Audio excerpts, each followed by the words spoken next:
à son Excellence, Monsieur le Président du Faso, le capitaine Ibrahim Traoré, pour avoir repensé à l'ONBA. C'est grâce à l'ONBA, notre barrage est en train d'être réalisé. Sinon, dans le temps passé, nous, on souffrait beaucoup et on n'avait pas le choix. On a couru partout pour que le barrage puisse être réaménagé et pas eu de suite. Mais grâce à l'initiative de son Excellence, Monsieur le Président Ibrahim Traoré, nous voyons que notre barrage a vu le jour aujourd'hui. Nous avons été promis pendant des décennies pour la réhabilitation effectivement de cette plaine-là. Quand le capitaine est arrivé, il n'y a pas eu de promesse. Nous avons vu des changements qui sont arrivés effectivement sur la plaine-là. Et on nous a parlé encore de la construction de ce barrage. Mais nous, on a dit, mais Dieu merci. On parle de barrage de Paul, nous, on a couru derrière, supplier les autorités passées pour un petit barrage, une retenue d'eau. Après, on n'a pas eu. Donc, quand vous parlez de l'ONBA, d'ailleurs, même, on va les apprécier parce que depuis qu'ils sont là, les travaux sont très, très, très rapides. Nuit et jour, il n'y a pas de repos. L'Office national des barrages et des aménagements hydro-agricoles a été voulu par le camarade président du Faso, chef de l'État, le capitaine Ibrahim Traoré, pour impulser une dynamique dans le cadre de la souveraineté alimentaire. L'Office apparaît comme un élément important du dispositif de mise en œuvre de la vision du camarade président, à savoir assurer une production continue pendant toute l'année à travers la mobilisation d'eau de surface. C'est donc un levier important qui a été mis en place et qui a été opérationnalisé dans un délai assez bref.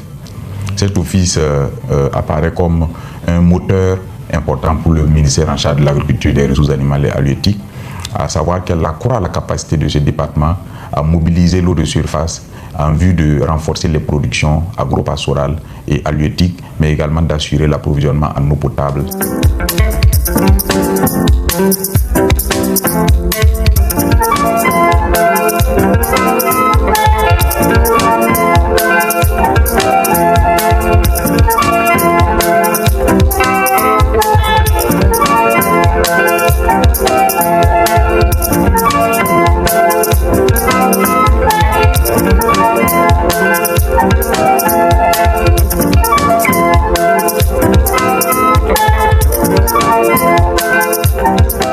La nécessité de la création de l'ONBA ne se pose même plus. Présentement, on la vit.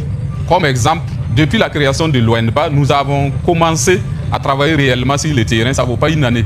Mais au jour d'aujourd'hui, nous sommes sur notre 6e barrage. La création de l'ONBA a été très très bien accueillie par les différents producteurs, en ce sens où l'ONBA permet de mobiliser beaucoup d'eau de surface. Ça va nous permettre quand même de booster la production agricole.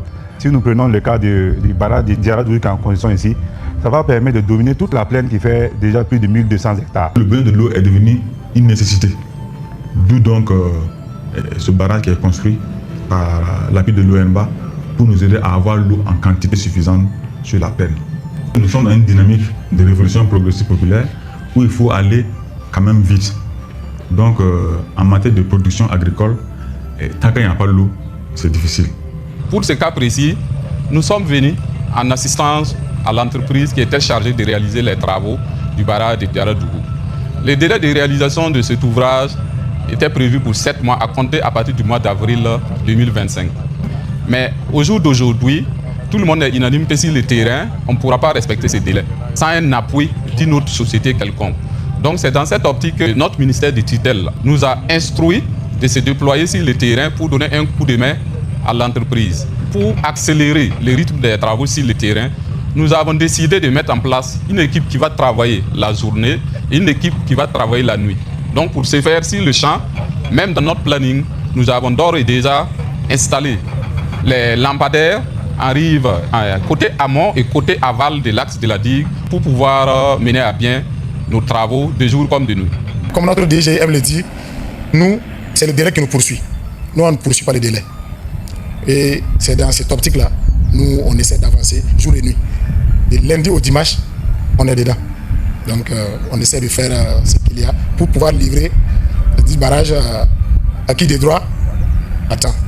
D'abord, il faut dire que nous avons terminé et le travail qui était le recalibrage du cours d'eau des grands balais et le débouchage du pont. Vous avez remarqué cette saison, il n'y a pas eu de blocus sur la route nationale numéro 1. En attendant que le nouveau pont ne finisse, ce travail quand même a servi la fluidité du trafic. Nous avons aussi terminé la confortation du barrage de Dora-Chamanso et la confortation du barrage de Kaya-Navio. Et nous sommes actuellement à environ 70%, contre un délai de 53% écoulé à Goulouré. À Pau, nous sommes à 34%, contre un délai de 32% écoulé. Donc, pour dire que les travaux avancent comme nous le souhaitons, toujours dans notre mission de satisfaire la population.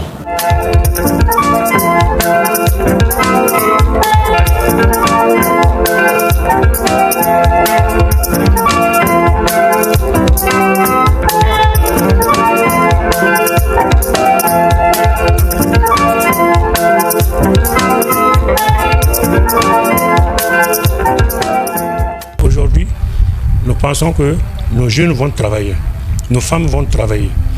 On va pouvoir retenir des jeunes qui voulaient travailler et qui n'ont rien à faire pendant les saisons sèches. Vraiment, on remercie beaucoup le président Ibrahim Traoré et on lui souhaite longue vie. Ce barrage va beaucoup apporter parce que la population attend ce barrage pour se mettre certainement en travail. Et nous avons une commune qui dépend fortement en ce qui concerne la production maraîchère de la commune de Combisiri. Beaucoup de nos importations viennent de l'extérieur, pas à l'intérieur de notre commune. Donc avec ce barrage, ça sera vraiment un apport à ce niveau et les producteurs n'attendaient que ça depuis des années. Nous allons augmenter la production, nous allons aussi en même temps augmenter les revenus, nous allons aussi utiliser ces barrages aussi à d'autres fins. Il y a la production piscicole, il y a aussi les périmètres irrigués, périmètres maraîchers que nous pourrons en tout cas utiliser cette eau de surface-là qui a été mobilisée par l'UEMOA pour pouvoir aussi augmenter la production des cultures maraîchères. Le conseil que je peux donner à la nouvelle équipe, c'est effectivement de continuer dans ce sens, compter sur nos propres forces et en matière de financement des équipements. Ce que je peux aussi dire, c'est que nous avons été parfois aussi freinés par certaines techniques qui nous amenaient à ne pas aller dans l'aspect curage des ouvrages hydrauliques, notamment les barrages. Je crois que nous devons dépasser ce frein technique-là et aller de l'avant pour que certains ouvrages, de vieux ouvrages, qu'on peut récupérer par curage, on peut le faire facilement. Il y a beaucoup de projets aussi qui avaient été initiés, qui n'ont pas pu être réalisés. Je crois qu'ils peuvent aller au-delà pour faire ces réalisations-là. Nous remercions de tout cœur le président du FASO, le capitaine Ibrahim Traoré, de pouvoir permettre à l'ONBA d'accompagner nos braves femmes à avoir de l'eau en permanence pour produire les cultures maraîchères de manière continue au cours de l'année. Et pour Nawa Ibrahim Traoré Barko Soko, on a wala nyore, on a quitté Zini si gagné la paix, t'as joué pèlerin tunda pour ça y a sira et n'encagné à toi. Tout ce qui comme yawa bel lore, watan yenti a mani wototina manami mani wototina manami ya nyelo tan bel ton watarona. La nyawa so menga wan linga tonka, tunka mi nyawa ti menga. Nyawa lo bonti roro, kan lor gom la rore, dora beni suru. Ya sur tum la sembe ben tumna. La piquetum pegala la me, la ningla dose.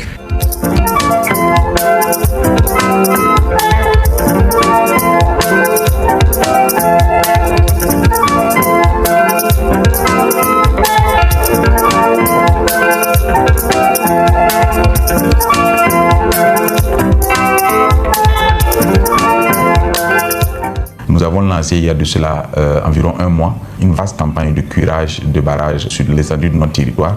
Il est prévu de curer 100 barrages et l'ONBA est placé en première ligne de la mise en œuvre de ce plan qui vise à renforcer la disponibilité de l'eau de surface en vue d'accroître les productions agricoles mais également d'améliorer l'alimentation des populations en eau potable.